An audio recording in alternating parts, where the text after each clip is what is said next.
introduce myself to everyone, and here I am. So we're going to be talking a bit about that.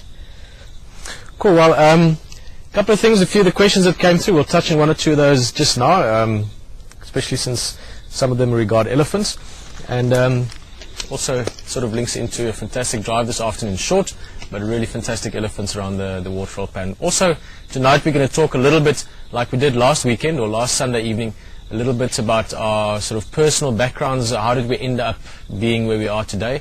Rexon was really entertaining us fantastically. I was engrossed in what he was telling us this side, but the sound was a bit of a problem last week. This week it seems to be fine, and I'm sure it will be perfect for the rest of the time. So we're going to just, each of us, give you a little bit of background. Marco's going to come in at the end as well. Rexon's going to come after me, so we're going to swap around a little bit, and Angie, of course, also going to give us some of her background. Just to touch on some of those questions, quite a few people sent questions through, and so just to sort of touch on them in general, a few things. The elephant, the one was about trunks and how the trunks work.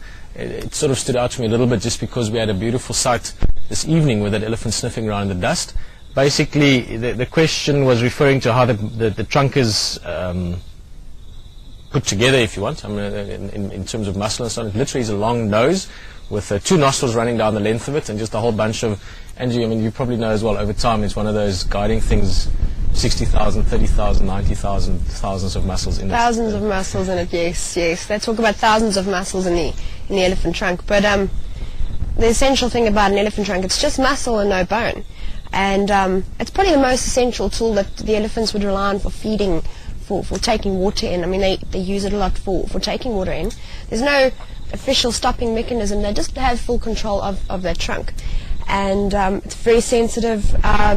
Something interesting as well, it shows a tendency more left and right than what we interpret the tusks to actually show left and right when they twist things off, and when they grasp grass and branches. Just watch the direction they actually twist in. It shows you a bit of a tendency to which side they're inclined to use. Just a bit of extra information for interest in that. Peter, anything from your side on that? Not really. Chatting about, I was just thinking about one or two other things regarding elephants. A couple of other questions that were about as well. The one was, I think, quite an important one just to touch on. Asking, I was from Emma, about if a young elephant especially ever came up to the vehicle, you know, where they get a bit inquisitive. We've had it with everything from very small babies to big bulls, and they stretch their trunks out and they sort of interacting with us, literally coming to have a look at us, whether we would ever want to touch them or reach out to them. Emma, and just in general, no, that wouldn't be what we want to do. Obviously, we're not going to not physically reach out and try and touch them, but obviously in terms of how we interact, we're not going to sort of chase them off. We're not going to say, no, we don't want you to have a look at us.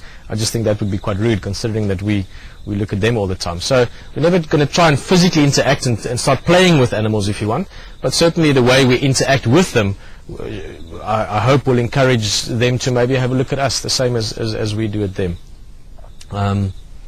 I think, did you see some of the stuff around the pan tonight with how the elephants interacted? And yes, so other than good fun.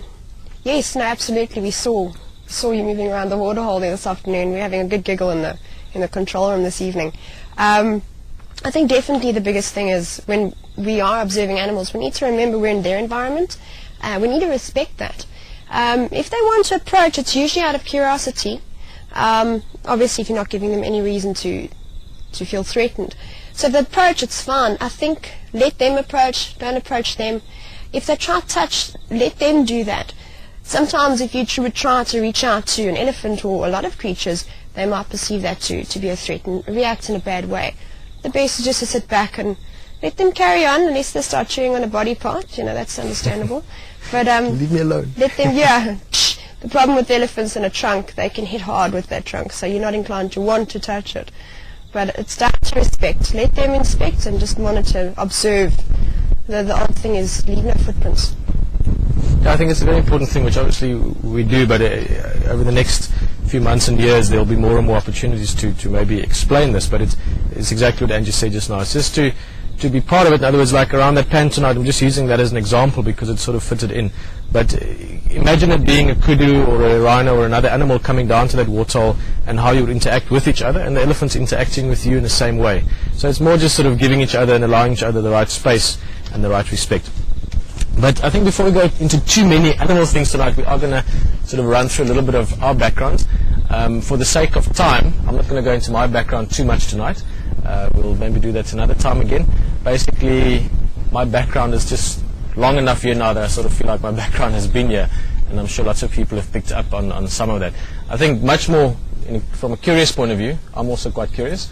Angie's going to tell us a few things about her background, and then Rexon is going to come and tell us a bit more from what he was busy with last time as well. So, Angie, where are you from? What you doing? Where are you going? All that kind of stuff. I don't we always wish we knew where we were going, right? But a little bit of background. It started very early. I grew up in the city, and I think it was my first year in school. We did a tour, we did a hike with the school, and parents and kids, when you're about that big. And we'll put it this way, the first hike and the interest was there from the beginning. And it wasn't a big 5 reserve, it was small things. So doing a hike was what got me interested. One hike, and I was absolutely addicted.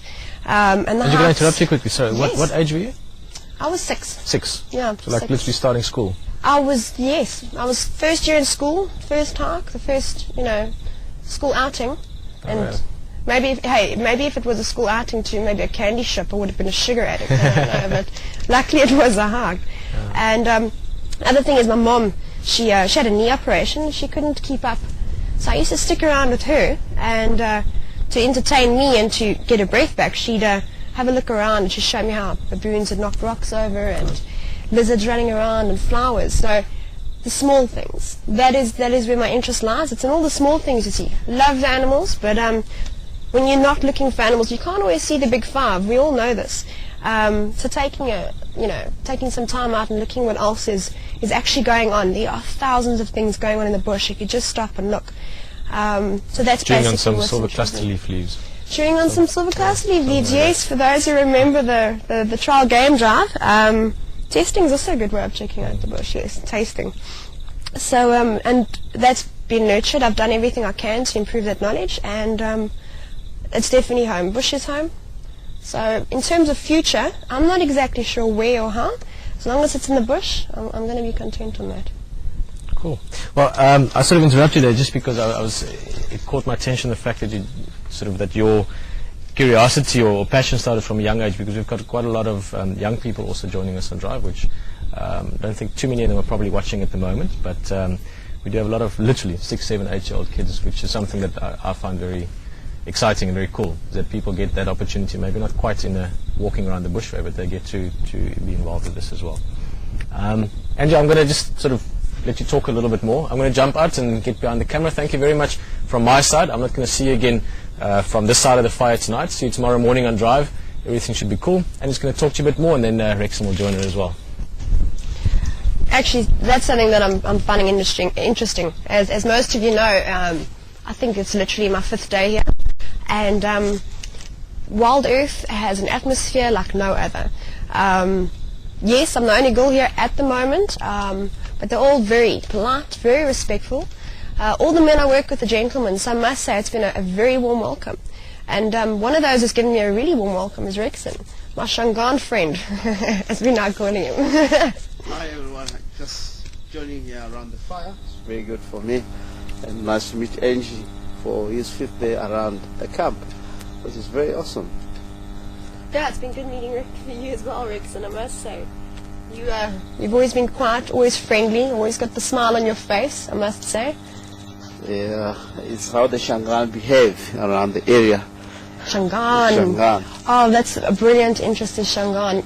From when I've started you, I've been drilling you with questions about the Shangaan and your background. It's so interesting, Rexon. Yes, very interesting.